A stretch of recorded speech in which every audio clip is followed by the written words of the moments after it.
Lo hemos adelantado al inicio de este programa. Hoy contamos con periodistas para hablar en la tertulia sobre la vacunación, uno de los grandes retos que afronta España, Europa y del cual surgen muchas dudas y constantes cambios. Vamos a hacer un resumen de todo lo que vamos a poder ver en este debate a dos bandas.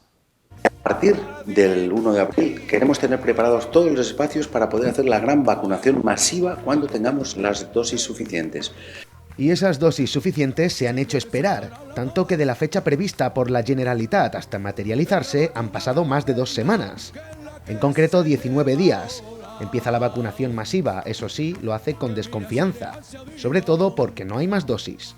Y también da pistoletazo de salida con críticas de aquellos que consideran debería acercarse a la ciudad y no alejarse, pese a que el Consell ha previsto autobuses gratuitos constantes. También ha aumentado la desconfianza por los posibles trombos, aunque son casos aislados y muy poco probables. Pero esto ha llevado a paralizaciones constantes de Europa, hecho que aumenta el miedo en la población. Aún así, pese a todo ello, el gobierno central mantiene que se conseguirá el 70% de población vacunada antes de agosto, algo que parece tambalearse por momentos, al igual que lo hace el plan de vacunación del Ejecutivo, que posiblemente sufra un nuevo revés, la decisión de posponer segundas dosis para aumentar vacunados, el enésimo cambio que da un giro de 180 grados a la situación.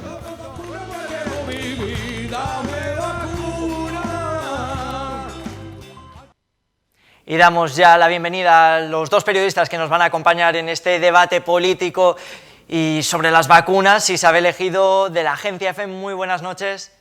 Buenas noches, Carlos. Y buenas noches, Nando Rico, de TVA, periodista de allí, de la televisión de la comarca del Comtal da Folla. Muy buenas noches. Hola, Carlos, ¿qué tal? Llegan más vacunas que hace unos meses, pero aún así no llegan las dosis esperadas. Esta semana han llegado 185.000 a la Comunitat Valenciana, 30.000 menos que en los últimos 7 días. Aún así empieza lo que se conoce como la vacunación masiva y que Ximo Puig decía iba a dar pistoletazo de salida el 1 de abril. ¿Consideráis que ha empezado realmente esa vacunación masiva o es más propaganda política? Empezamos contigo, Isabel. Pues, Carlos, yo creo que esto es una manera de sacar músculo de la Generalitat. Realmente, con 30.000 vacunas menos que la semana pasada, eran 213.000 la semana pasada y 185.000, pues no sé si tiene mucho sentido inaugurar estos vacunódromos que se inauguraban el sábado, iniciaban la vacunación el lunes y ya hoy martes terminan de vacunar porque no hay vacunas. Desde luego esto no es culpa de la Generalitat, pero desde luego sí que es culpa de la Generalitat el quizá confundir un poco a la población. Decimos que este es el principio del fin, pero realmente en cuanto a dosis no hay suficientes para llegar a los plazos que se habían concretado tanto desde la ministra Darias como desde la Consellería de Sanidad. Sí que creo que la Generalitat está diciendo que se pueden hacer, que se pueden poner más vacunas, pero no hay realmente unas dosis para entregar a todos. Sí que se abren estos lugares con gran capacidad, pero, oye, que tenemos que tener en cuenta de que requiere más presión a la Unión Europea, a nuestro país, para que lleguen más vacunas, que es realmente lo que necesitamos. Misma pregunta, Nando. ¿Consideras que realmente es esa propaganda política, ese sacar músculo que decía Isabel hace unos segundos? Yo no lo leo tanto en clave de propaganda, sino más bien como a lo mejor anticipo o prevención de lo que puede venir en el futuro, ¿no? Ya se viene diciendo desde semanas atrás que en teoría las farmacéuticas van a aportar más vacunas a todos los países, incluyendo el nuestro, y quiero también poner el foco sobre ese hecho, ¿no? Para mí la pelota está totalmente en el tejado de las farmacéuticas, que son en primera y en última instancia quienes suministran los viales, los antivirales. Quiero decir, no depende de ningún gobierno, ni el europeo, ni el español, ni el autonómico, ni el de diputación, ni el de ningún ayuntamiento, que lleguen más o menos vacunas, aunque ya hemos visto que algún gobierno autonómico, hablo de Madrid, incluso se había atrevido, ¿no?, un poco a intentar buscar por su propia posición más vacunas, cosa que me parece en todo momento fuera de lugar, además también con gente que ya venía apelando a que hubiera un único criterio en cuanto a la vacunación o al tratamiento que se va a dar de alguna forma a todo este proceso de inmunización de la población. Bajo mi punto de vista, respondiendo a la pregunta de nuevo, creo que es más una maniobra para avanzar por sí y para cuando lleguen esas vacunas de forma más masiva para llegar a los objetivos de vacunación, cosa que tampoco tengo yo muy clara que se vaya a conseguir, al menos en los términos en los que están propuestos a día de hoy. Maniobra o publicidad, ayer empezaba esa vacunación masiva con 4 macrocentros vacunódromos que se han acuñado, uno de ellos en Alicante, en la Ciudad de la Luz, y ahí estuvimos para ver cómo daban pistoletazo de salida a esa vacunación masiva o no en la Comunitat Valenciana. Arranca la vacunación masiva en la comunidad. En las 3 provincias hay 70 puntos, entre los que se encuentran 4 grandes centros. En Alicante el escenario elegido es Ciudad de la Luz, donde se espera inocular más de 4.000 dosis cada hora. Entre este lunes y martes se ha citado vía SMS para vacunarse en este lugar, en la Ciudad de la Luz, a más de 7.000 personas, de los siguientes grupos de población. Personas entre 70 y 79 años que serán vacunados con una primera dosis de Pfizer y personas entre 60 y 65 años que serán vacunados con una primera dosis de AstraZeneca. Empieza así esta nueva etapa del plan de vacunación, un plan que muchas personas afrontan con gran esperanza, como es el caso de Mamen Sánchez. Pues hombre, yo quería vacunarme lo antes posible, más que nada porque soy persona de riesgo, he pasado 2 cánceres, entonces tenía miedito a salir. Miedo que ahora y gracias a la vacuna poco a poco desaparece. Un mensaje del móvil ha cambiado el sentimiento que le ha acompañado durante este último año. Pues me encantó. Yo, qué alegría, pero un poquito nerviosa por aquello de... Y bueno, ya ver qué pasa. Y ya está. Y estoy contenta. También Paco ha acudido a vacunarse y valora positivamente la experiencia. Contento de saber que dentro de poco estaré inmune al bicho. Y la ilusión se hace extensible a los sanitarios. Los profesionales están entusiasmados por participar y por poner nuestro granito de arena para parar esto. Enfermeros satisfechos y usuarios que reconocen no tener miedo, aunque no es siempre la tónica habitual. Más personas desconfían en las últimas semanas de la vacuna. El personal sanitario advierte que todos los sueros son seguros y animan a seguir ayudando a vencer el coronavirus. Hemos pasado de puntillas antes ese objetivo que se ha propuesto el Gobierno central, el Gobierno de Pedro Sánchez, ese Ejecutivo de España, de vacunar en agosto a 33 millones de personas. Nando, ¿consideras que se va a poder llegar a ese reto establecido?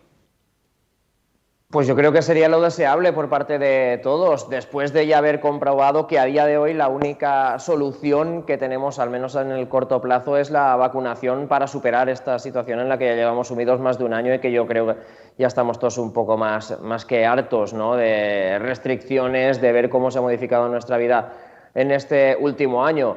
Yo vuelvo a incidir en lo mismo, el tema de la vacunación no depende tanto de los gobiernos, sino más bien, y lamentablemente, del mercado, porque bajo mi punto de vista aquí se está mercantilizando con la salud de la gente. Lo hemos visto ya con la cifra de vacunas que llegan, mejor dicho, que no llegan en las cantidades que sería deseable, y quiero recordar también que son vacunas que están financiadas con gasto público, con los impuestos de todos y cada uno de nosotros, aunque los beneficios van a ir a parar exclusivamente a farmacéuticas privadas, es decir, dinero de todos al bolsillo de unos pocos, mientras tanto mercantilizando con la vida de las personas, algo que para mí no tiene ningún sentido. Si fuera yo de quien dependiera esto, yo lo que haría, sin ningún género de dudas, es liberalizar la patente de la vacuna para que pudiera fabricarse masivamente en todo el mundo para acabar con esta lacra, con este virus, porque además hay que tener en cuenta que si acabamos aquí o si inmunizamos a toda la población aquí, pero no se hace en otros países, en el resto del planeta, puede ser que las diferentes cepas vayan a evolucionar en el futuro y eso redunde en que esta pandemia se cronifique en el tiempo, o al menos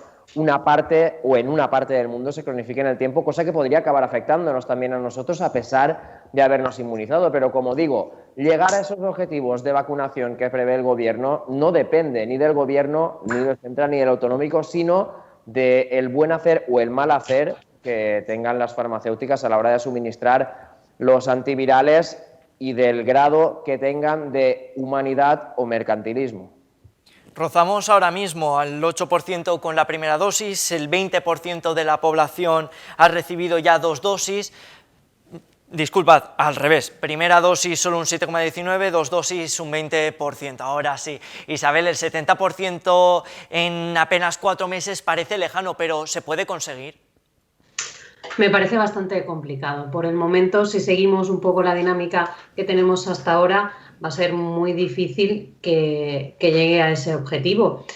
Y puede ser, desde luego, va a ser contraproducente en el sentido de que se pueda expandir más o menos la enfermedad, pero también hay que ser realistas. Si no se va a llegar, pues tendremos que intentar implementar otras medidas, seguir con ciertas restricciones, seguir con ciertas medidas para poder contener un poco este virus y también ser responsables y realistas con lo que vamos a decir como instituciones, como medios de comunicación, para que los ciudadanos sepan a qué atenerse, porque decirle a un ciudadano que en verano el 70% estará inmunizado y que por ello se va a poder salvar la temporada, me parece bastante irresponsable. Tenemos que ser un poco coherentes con lo que está ocurriendo desde todas las instituciones y decir lo que está pasando, porque si estamos diciendo a la ciudadanía que el 70% estará inmunizada y que el riesgo será menor, probablemente quiera haber más movilidad, la gente baje un poco este nivel de precaución y pueda ser un riesgo mayor a largo plazo. Creo que aparte de lo que comentaba Nando, de las vacunas y cómo están llegando, también es parte de responsabilidad de todos, que al final esto estamos hablando de que las vacunas no solamente es algo individual, sino que lo que buscamos es una inmunidad de grupo. También, si no la hay, una responsabilidad de grupo será necesaria, partiendo desde las instituciones, desde los medios y también desde la propia ciudadanía. Nando, he visto que diferías en esto. Quizás no es tanto el que los gobiernos no tengan la responsabilidad de que no lleguen las vacunas o de que lleguen, a que sean los gobiernos quienes den una esperanza, sobre todo a sectores que lo están pasando tan mal y que necesitan realmente saber cuándo van a poder volver. Sí, yo interpreto que las fechas o los calendarios o los porcentajes con los que trabajan los diferentes gobiernos, no hablo solo de español, hablo en general, van un poco en función de las estimaciones que ellos tienen, en función, recordemos, de lo que han pagado a las farmacéuticas para que les suministren estas vacunas. Si las farmacéuticas, y es algo que ya ha ocurrido en lo que llevamos de proceso de vacunación, no cumplen con lo que se ha establecido, que está firmado y que además tienen unas condiciones muy ventajosas porque ellas no tienen ninguna responsabilidad si es que ocurriera algo con efectos secundarios, por ejemplo, de las vacunas, que ya hemos visto aparecer también. Quiero decir, esta maniobra está pensada para que se mercantilice, para que se gane dinero con la vida de las personas, y es algo que para mí debería estar fuera de todo debate. O sea, esto no sería algo sobre lo que se pudiera elegir si vacuna sí o vacuna no, sino vacuna para todos, cuanto más rápida y cuanto más barata para todos mejor, y así estoy seguro de que se cumplirían todos los objetivos. En cuanto al nivel social, estoy de acuerdo con Isabel, pero bajo mi punto de vista se trabaja sobre lo que tú ya tienes previsto que va a ocurrir en función a lo que has pagado. Si después la empresa que suministra, en este caso las farmacéuticas, no cumplen con ese pacto, está claro que no puedes echarle al menos toda la parte de la culpa a ningún gobierno, ni a este ni a ninguno, porque no depende de ti, no está en tu tejado ese hecho de tener las vacunas en los tiempos en los que se barajaría para que se vacunara en función al calendario que tú has establecido, teniendo en cuenta cuáles eran las previsiones de que te llegaran esas vacunas. Recuerdo que hemos pagado todos, hemos pagado todos por esas vacunas. Aún así vamos avanzando, no queremos tampoco lanzar un mensaje negativo, vamos avanzando poco a poco, eso sí, al ritmo que deseamos, no, pero se sigue con este proceso de vacunación e inmunización a toda la población. Y llega también las cartillas de vacunación, los trípticos vacunales, llega un justificante y la Comunitat Valenciana ya tiene el suyo. Empezó el lunes y así lo explicaba Ximo Puig. En primer lugar, este documento tiene un carné de vacunación para que la persona vacunada tenga toda la información de dónde, cómo y en qué condiciones y con qué vacuna ha sido vacunada. El carné, además, se desengancha y se guarda fácilmente, sirve también como justificante para la empresa, que no es un pasaporte que nos deja libres del COVID. En decir que no tiene la validez que tendrá esperemos más pronto que tarde, el certificado, la Carta Verde Europea, que nos permitirá la movilidad dentro del territorio europeo. No es un pasaporte, sirve para justificar con una empresa que he sido vacunado. Isabel, la Generalitat de nuevo, ¿propaganda o es útil este tríptico que decía Ximo Puig?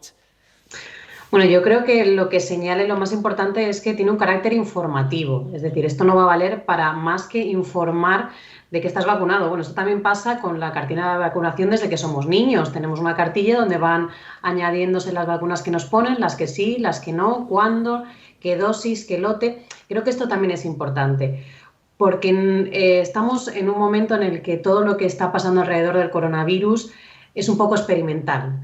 Estamos experimentando con las vacunas, con las medidas, con las restricciones y en este caso contar con una información acerca de qué vacuna nos ponen, de qué dosis, incluso de qué lote, puede ser a largo plazo interesante pues, en cuanto a las posibles complicaciones o simplemente un estudio más allá del informativo, o sea, un estudio sanitario que nos pueda poner en contexto en otro tipo de enfermedades. Creo que esta es la parte más interesante y más positiva de esta cartilla.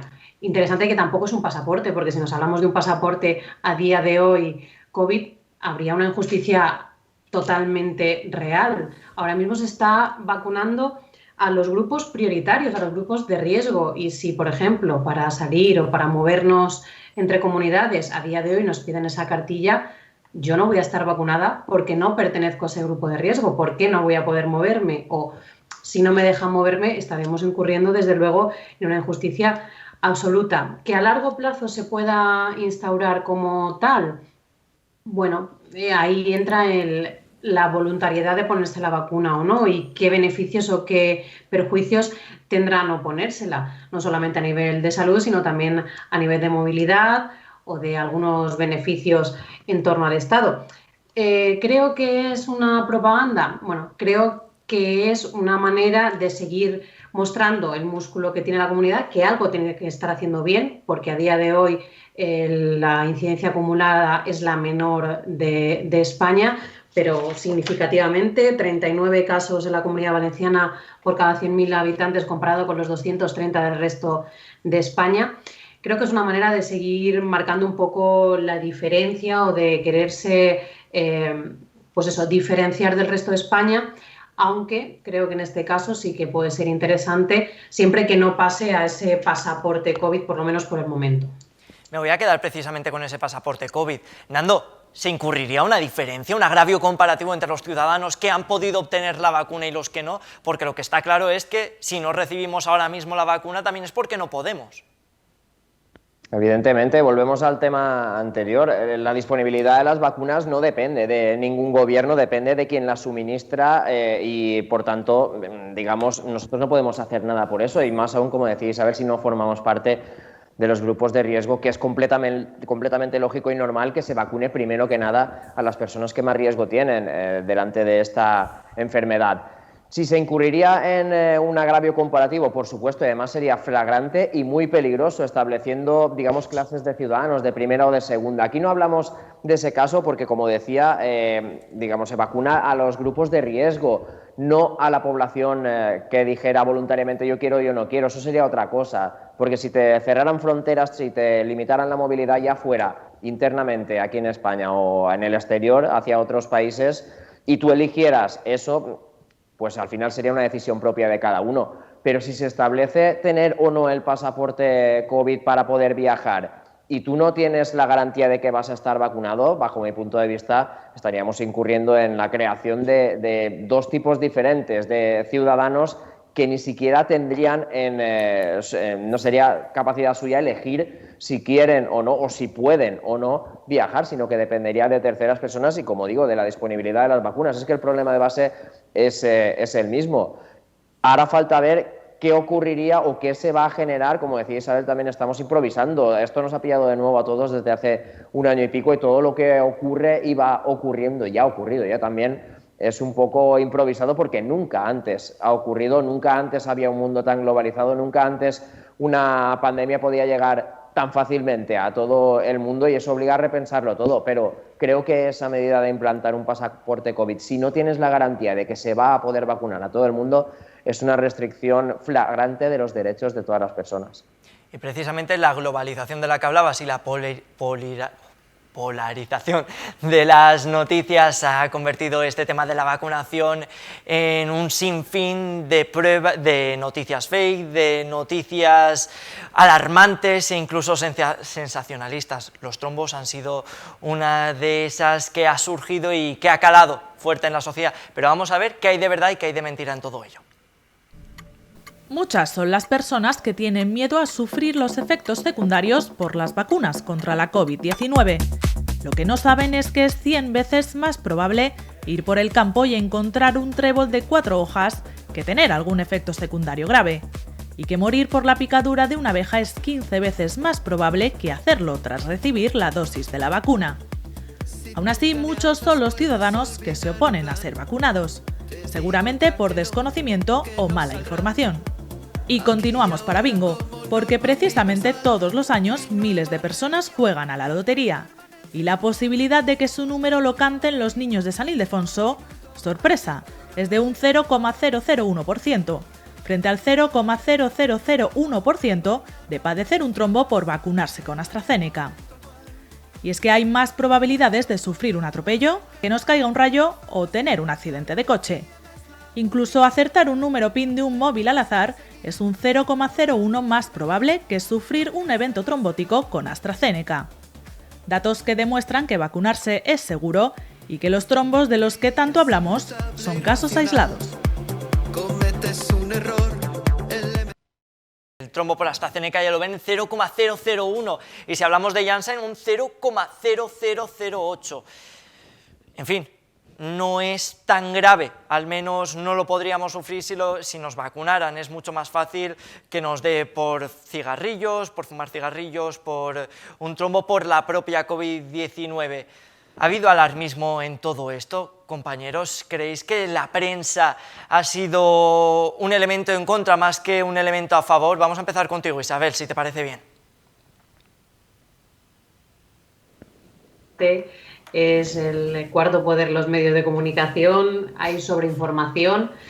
La verdad que creo que hemos sido bastante responsables de que la gente tenga cierta, no sé si miedo, pero sí cierta precaución o cierta incertidumbre sobre lo que puede venir con la vacuna AstraZeneca. Creo que también, aparte de nosotros, tenemos un poco de culpa, no solamente los medios de comunicación, sino también los cambios de criterio en cuanto a las autoridades sanitarias. Ha dado mucho miedo no solamente que alguien nos haya dicho están habiendo trombosis, sino que incluso se haya parado esta vacunación durante una semana, que haya cambiado el rango de edad. Esto crea incertidumbre y está respondiendo la ciudadanía con un 20 o 25%, por ejemplo en Alicante, de gente que se iba a vacunar con AstraZeneca que ha decidido no asistir a la vacunación. 1 de cada 4 de los que estaban citados para ir han decidido no ir. Probablemente haya más, tengan otras opciones o hayan tenido que fallar por otras cosas, pero creo que en gran parte habrá sido por este miedo. El sábado, cuando se presentaban estos vacunódromos, salíamos a pulsar la calle, a hablar con la ciudadanía y la mayoría de la gente quería vacunarse, pero nos decía, nos queremos vacunar, pero tenemos miedo. Sabemos que esta es la solución, pero no sé lo que va a pasar, todo lo que está ocurriendo. Esto está creando una sensación de incertidumbre en la ciudadanía que tenemos nosotros que intentar ir reconduciendo para que este 20 o 25% que ha decidido no vacunarse en esta dosis, esta primera dosis, en la segunda llamada que van a hacer los centros de salud, digan que sí y se vacunen. Y también una llamada a las autoridades sanitarias, sigamos con un mismo criterio para que no haya confusión y esta vacunación sea positiva. Sí, suscribo tus palabras y además es que nosotros que salimos a la calle, hoy por ejemplo hablábamos con personas alicantinas y nos decían yo me quiero vacunar pero con la buena o yo me he vacunado con la buena, diciendo o dando a entender que la mala es la de AstraZeneca. Nando, ¿consideras que, por ejemplo, las paralizaciones que ha habido por parte de Europa han jugado en contra? Es decir, si al final había más pros que contras con esta vacunación y era algo que era evidente, que ya lo sabíamos, ¿pararlo ha sido realmente efectivo? Yo creo que se ha lanzado un mensaje más de miedo y con esto quiero ser categóricamente claro. Cualquier medicamento de los que existen en el mercado, cualquiera, desde una aspirina hasta las vacunas contra la COVID-19, tiene contraindicaciones. Todos los medicamentos las tienen. Como decías al principio, los porcentajes son muy bajos y está claro que son infinitamente superiores los beneficios a los perjuicios de las vacunas. También quería entonar un poco el mea culpa, no por mí, sino por todo nuestro gremio, el gremio de la prensa. Sabemos que el tema COVID-19 nos ha atropellado a todos y que un gran volumen, un gran porcentaje de la información que generamos los medios de comunicación tiene mucho que ver con este tema. ¿Esto qué quiere decir? Que cada noticia que tiene que ver con eso se magnifica, se multiplica, y más aún con la difusión ahora de redes sociales. Por lo que decíamos, ¿no? La globalización lleva una información desde este punto, la lleva a cualquier punto del mundo, y las informaciones no siempre están, no voy a decir bien intencionadas, pero sí que a lo mejor no se pondera bien cuál es el efecto que puede tener, teniendo en cuenta cómo está la gente desorientada con todo el tema de la pandemia de la COVID-19, ¿no? Desde un punto de vista del periodismo, quizás se ha cebado un poco bastante, por decirlo, de los tres ámbitos, porque depende de quién hablemos, se ha, digamos, incidido más en los problemas de una u otra vacuna. Y por otro lado, también me gustaría destacar el tema de que, al final, volviendo al tema de las farmacéuticas, son grandes empresas multinacionales que compiten por un mercado inmenso y por cantidades ingentes de miles de millones de euros. Eso es un pastel muy grande al que ninguna de ellas quiere renunciar. Yo creo que con todo esto del tema de los trombos de AstraZeneca o de Janssen, que casualmente son las vacunas más baratas, las que menor beneficio podrían funcionar y podrían generar a esas empresas, pero al mismo tiempo las que más cuota de mercado podrían quitarles a las otras. Hablamos de Moderna, de AstraZeneca. Yo no quiero ser conspiranoico, pero todos sabemos en qué mundo nos movemos, todos sabemos cómo funciona la economía, ya lo decía al principio. Se está primando el mercantilismo, se está primando el dinero sobre la vida de las personas, y eso es un mensaje muy peligroso que lanzar y que un poco, bajo mi punto de vista, determina los mensajes que se están lanzando respecto a los riesgos que tienen estas vacunas, repitiendo otra vez el mensaje con el que he empezado. Todos los medicamentos, absolutamente todos, tienen contraindicaciones, menos, más graves o más ligeras, pero todos tienen. Todos tienen contraindicaciones, incluso las vacunas que nos hemos puesto hasta ahora. Hablaba antes Isabel que siempre nos hemos puesto vacunas desde que éramos pequeños, y precisamente esta parece que se magnifique porque la estamos siguiendo a tiempo real, desde el minuto 1 hasta ahora. Cada paso, cada dosis que se suministra, estamos pendientes de lo que pueda pasar. Eso no quiere decir que haya más posibilidades de tener efectos secundarios que otras que ya nos han suministrado a lo largo de nuestra vida, o de medicamentos, como tú decías. Y una de las decisiones que ha tomado la ministra de Sanidad es proponer el que se separe entre dosis y dosis el tiempo establecido para conseguir vacunar a más personas, algo que hace que la calle también se plantee serias dudas. Así contestan los alicantinos a la pregunta de si es una buena decisión o no. ¿Por qué no? Porque si son 3 meses, son 3 meses. Si son 20 días, son 20 días. Esto nos están organizando un follón a toda la gente. ¿Qué quiere que le diga? Ellos saben cómo va la cosa, me parece bien. Si hay que esperar y hay que vacunarse. Para mí, la sanidad, como la lleva esta señora ministra y el anterior, fatal. Pero bueno, si la ministra dice que hay que esperar para vacunarse, pues esperaremos. No, en absoluto. Tengo con fe ciega en los ministros y en el trabajo que están haciendo. No, yo no, porque el día 5 me toca, me toca la segunda dosis, y lo que quiero ya es ponérmela. Si me aplazan ahora y 3 o 4 meses más, me vendría fatal. Vete incertidumbre, porque esto ya es, no sé, todos los días cambiando, y además que tampoco te puedes fiar, porque yo ahora mismo tengo 65 años ya pasados y aún no me han vacunado, y hay gente con 60 que ya está vacunada. Es que no entiendo las cosas.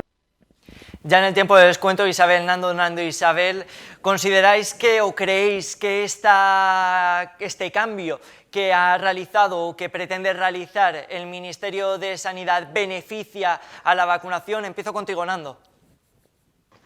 El tema de separar las dos vacunas, a ver, para mí todo esto debe estar dirigido por cuáles son las pruebas médicas, ¿no? Para eso hay expertos sanitarios que están comprobándolo.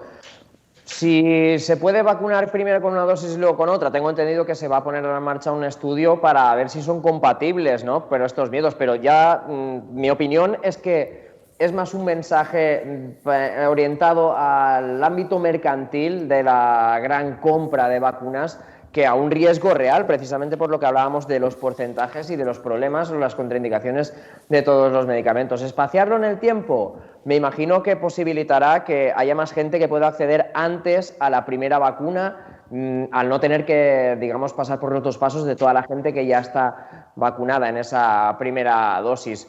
Si es acertado o no, lo dirán los médicos. Yo lo único que pienso es en cómo llegar cuanto antes a esa inmunidad de grupo, y vuelvo a repetir otra vez, siento si estoy siendo pesado con este tema, pero es que creo que no se debe especular con la salud pública, con la salud de todos, no de unos cuantos. Estamos hablando de una pandemia mundial, algo con lo que no debería especularse, y menos económicamente, como si las vidas humanas pues fueran simples números, que en parte también es lo que nos ha conducido a este mundo globalizado que tenemos hoy en día.